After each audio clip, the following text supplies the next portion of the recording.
Hello friend, स्वागत है आप लोगों का हमारे चैनल यूजीसी नेट एकेडमी साहित्य में। तो दृष्टि पब्लिकेशन की बुक से हम लोग क्लास कर रहे थे, जिसमें कि हिंदी भाषा और उसके विकास को लेकर। तो आज का जो हमारा टॉपिक है राज्य भाषा, उस बुक में बहुत ही ज़्यादा डीपली क्वेश्चंस दे दिए गए हैं कि उतना सारा ध्यान में नहीं रख पाइएगा। इसीलिए मैंने खुद जो उनका नोट्स बनाया था, मैं उसी से इसको राज्य भाषा और हिंदी की संवैधानिक स्थिति जो है, मतलब अनुच्छेद 343 से 351 तक, वो मैं इनको इसमें शॉर्ट्स और मैं ये बोल सकती हूँ कि एक ट्रिक के माध्यम से मैं याद करवा दूंगी। ठीक है, तो देखते हैं आज का जो हमारा टॉपिक है। पहले देखते हैं राजभाषा, उसके बाद देखेंगे संविधान की संवैधानिक स्थिति। ठीक है, तो देखते हैं राजभाषा। 22 भाषाओं की सूची में 8वीं अनुसूची में है। 22 भाषाओं की सूची 8वीं अनुसूची। ठीक है, 22 भाषाएं इसमें, किसमें? 8वीं अनुसूची में। ठीक है, आगे देखेंगे यहाँ पे ओसमिया, बांग्ला, गुजराती, हिंदी, कन्नड़, मलयालम, और यहाँ उड़िया, पंजाबी, संस्कृत, तमिल, तेलुगु, उर्दू, मराठी, काश्मीरी। ठीक है, तो ये हम यहाँ बात करेंगे कि सबसे पहले जो संविधान बना था हमारा, उसमें 14 भाषाएं थी। ठीक है, उसके बाद अगर हम यहाँ पे बात करें तो 15 यानी कि 21वें संविधान संशोधन 1967 में सिंधी जुड़ा। ठीक है, उसके बाद 3 भाषाएं यानी कि कोंकणी, नेपाली और मणिपुरी 71वें संविधान संशोधन 1992 में। ठीक है, इसको हम बोल सकते हैं KNM कब जुड़ा? 71वें संविधान संशोधन में KNM जुड़ा, यानी कि कोंकणी, नेपाली और मणिपुरी। यहाँ पे फिर हम अगर बात करेंगे फिर बोडो, डोगरी, मैथिली, संथाली, यानी कि 92वें संविधान संशोधन 2003 है। यहाँ पे देखिए 2003 में कितनी भाषाएं जुड़ी? 4 भाषाएं। ठीक है, कौन सी जुड़ी?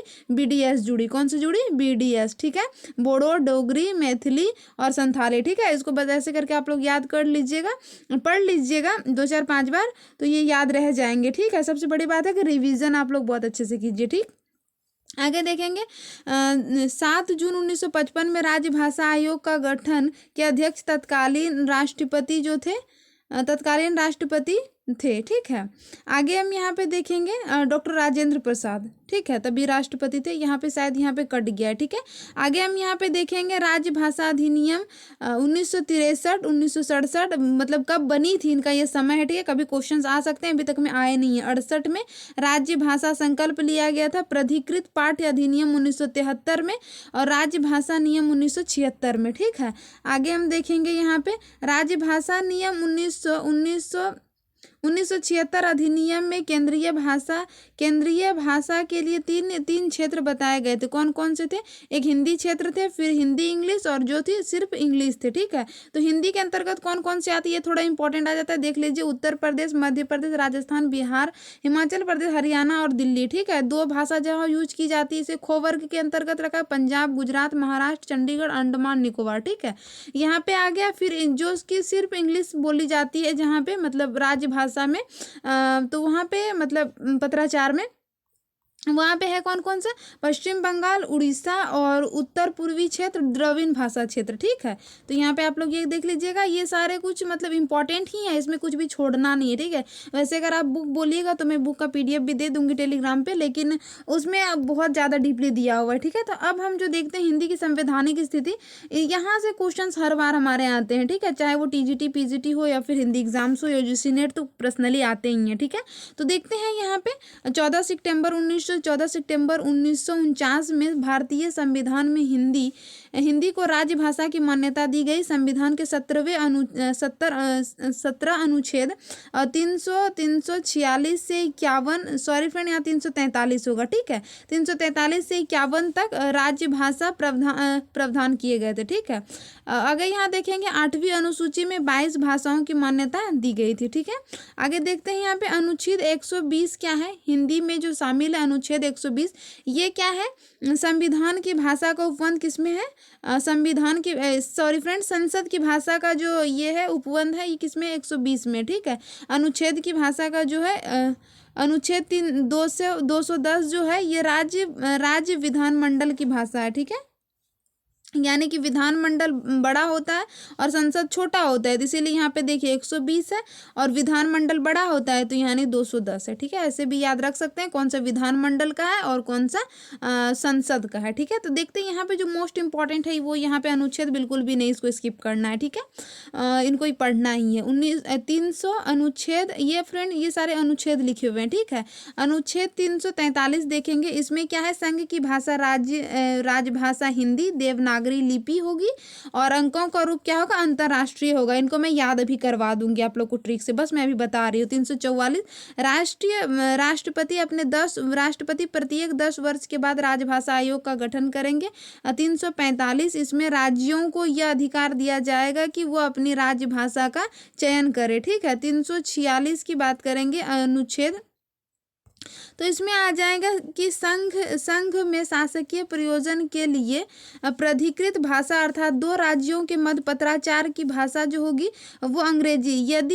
यदि 2 या 2 से अधिक राज्य आपसी करार करे तो प्राधिकृत भाषा हिंदी भी होगी। मतलब यहाँ बोला जा रहा है कि 2 राज्य अगर आपस में ये बात करें कि वहाँ पे भाषा इंग्लिश हो या फिर हिंदी, 2 राज्य अपने मन से अपनी भाषा को रख सकते हैं। ठीक है, तो 347 की बात करेंगे, यदि राज्य की जनता मांग करे तो क्या होगी, उनकी दूसरी भाषा भी राज्य भाषा का दर्जा मिलेगा। ठीक है, आगे हम यहाँ पे देखते हैं 48 जो है, जब तक संसद विधि द्वारा उपबंध ना करे न्यायालय की भाषा अंग्रेजी रहेगी। ठीक है, आगे देखेंगे 349 देखेंगे, यहाँ पे प्रारंभिक 15 वर्षों के लिए भाषा संबंधित नियम थे। ठीक है, 50 देखेंगे, यहाँ पे भाषीय अल्पसंख्यक वर्ग के अधिकार संबंधित है। अल्पसंख्यकों को ये वाला क्वेश्चन बहुत आता है कि किस अनुच्छेद में अल्पसंख्यक वर्ग के अधिकार से संबंधित बातें की गई या फिर बताई गई या फिर कुछ ऐसे टाइप से। ठीक है, 351 की बात करेंगे, यहाँ संघ का कर्तव्य है कि वह हिंदी भाषा का प्रचार प्रसार करे। ठीक है,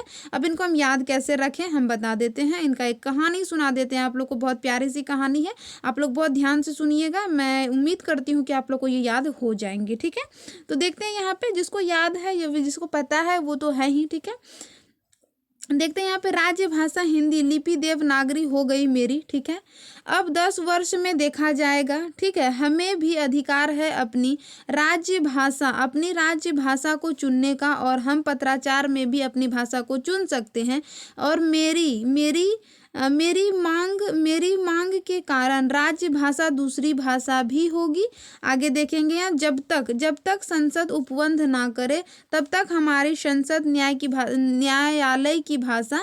न्यायालय ये होगा फ्रेंड यहाँ पे कि भाषा अंग्रेजी होगी। ठीक है, अब 15 वर्ष के लिए भाषा अल्पसंख्यक के अधिनियम के साथ संघ का कर्तव्य है और अपना भाषा का प्रचार प्रसार करे। ठीक है, यहाँ पे देखिए मैंने क्या कहा था, मैंने कहा यहाँ पे कि राज्य भाषा हिंदी और लिपि देवनागरी हो गई मेरी। ठीक है, मैंने क्या कहा, राज्य भाषा हिंदी और लिपि देवनागरी हो गई मेरी। तो क्या हुआ यहाँ पे, पहला जो हमारा अनुच्छेद था 343 क्या था उसमें कि राज्य भाषा, उसमें क्या था, राज्य भाषा हिंदी लिपि देवनागरी। ठीक है, अंकों का रूप अंतरराष्ट्रीय, वो आप लोग को याद रह जाएगा। ठीक है, फिर अब 10 वर्ष तक देखा जाएगा। फिर मैंने क्या कहा कि अब तो हो गई ना, अब 10 वर्ष के बाद देखा जाएगा। 10 वर्ष के बाद देखा जाएगा यानी कि राष्ट्रपति प्रत्येक 10 वर्ष के बाद राज्य भाषा आयोग का गठन करेगा। ये आपको पहले अनुच्छेद को पढ़ना होगा, उसके बाद ऐसे ट्रिक बना के आप अपने माइंड को ऐसे ही प्रोग्रामिंग करके याद रख सकते हैं। ठीक है, आगे देखेंगे, नहीं तो फिर कन्फ्यूजन होगा, अगर याद ऐसे रहती है तो फिर वो बहुत अच्छी बात है। ठीक है, अपने राज्य भाषा को चुनने का भी अधिकार है। तो मैंने 345 जो अनुच्छेद था उसमें मैंने क्या बताया कि यहाँ पे इसमें राज्य भाषा को यह अधिकार दिया जाता है कि वह अपनी राज्य भाषा का चयन करे। ठीक है, तो यहाँ पे अब चुनाव अपनी भाषा चुने या फिर चयन करें। ठीक है, हम पत्राचार में भी अपनी भाषा को चुन सकते हैं। तो कैसे चुन सकते हैं, अगला जो हमारा था 347 हाँ पत्राचार में भी हम अपनी भाषा को चुन सकते हैं। हाँ, यानी कि राज्य की अगर मांग हो, जैसे कि दो राज्य के बीच आपस में बात करने की, हाँ यही मैं बताने वाली थी, तो वहाँ पे अपनी भाषा को हम रख सकते हैं। ठीक है, मेरी मांग या फिर जनता की मांग आप मान सकते हैं। मांग के कारण राज्य की दूसरी भाषा भी होगी। ठीक है, तो पहले यहाँ पे क्या किया, अपनी लिपि और देवनागरी को किया, उसके बाद 10 वर्ष तक मैंने मतलब देख लिया, कब 10 वर्ष तक काम हो गया हम लोग हमारा। फिर आगे हम देखेंगे कि राज्य के भाषा को चुनने का हमें भी अधिकार है। ठीक है, उसके बाद क्या, अगर हम लोगों की मांग होगी तो हम दूसरी भाषा को भी रखेंगे। ठीक है, तो ऐसे टाइप से आप अगर पढ़ लीजिएगा तो आपको याद रह जाएगा। ठीक है, जब तक उपबंध ना करे, ठीक है, जब तक उपबंध ना करे तब तक हमारे न्यायालय की भाषा क्या रहेगी, अंग्रेजी ही रहेगी। 348 में मैंने ये बताया। ठीक है, अब 15 वर्षों के लिए भाषा अल्पसंख्यक, तो 15 वर्षों के लिए यहाँ पे मैंने आपको बताया था 339 में क्या प्रारंभ से 15 वर्ष भाषा संबंधित नियम बने गए थे। ठीक है, तो यहाँ पे आ गया इसका भाषा अल्पसंख्यक के लिए भी अधिकार है। ठीक है, यानी कि अल्पसंख्यकों को भी अपनी भाषा का अधिकार, सबसे लास्ट आ जाएगा। उसके बाद संघ का कर्तव्य है कि प्रचार प्रसार करे। ठीक है, मैं पहले भी बता देना चाहती हूँ, जिसको ऐसे याद हो रहा है ठीक है, नहीं तो आप अपने टाइप से अगर ट्रिक बना के याद कर सकते हो तो ठीक है, लेकिन मैंने ऐसे ही पढ़ा है, इसीलिए इसमें कोई इशू नहीं है कि आपको इसी को पढ़ना है या फिर ऐसे ही पढ़ना है, ऐसा कुछ नहीं है। अगर आप ऐसे याद रख सकते हैं तो रख सकते हैं, और अगर नहीं रख सकते हैं तो आप इस तरह से लिख के या फिर इसको कोडिंग करके भी, जैसे कि अनुच्छेद का नाम देके उसमें ये पॉइंट वाइज लिख के वैसे भी आप याद रख सकते हैं। ठीक है, मुझे उम्मीद है कि आप लोगों को ये याद हो जाएंगी। ठीक है, तो आई होप आप लोगों को ये वीडियो पसंद आई होगी, यूज़फुल रहेगी, आपके एग्जाम्स में थोड़ा ना थोड़ा मेरा वीडियो यूज़फुल जरूर अच्छा योगदान देगी। ठीक है, तो वीडियो के साथ बने रहने के लिए बहुत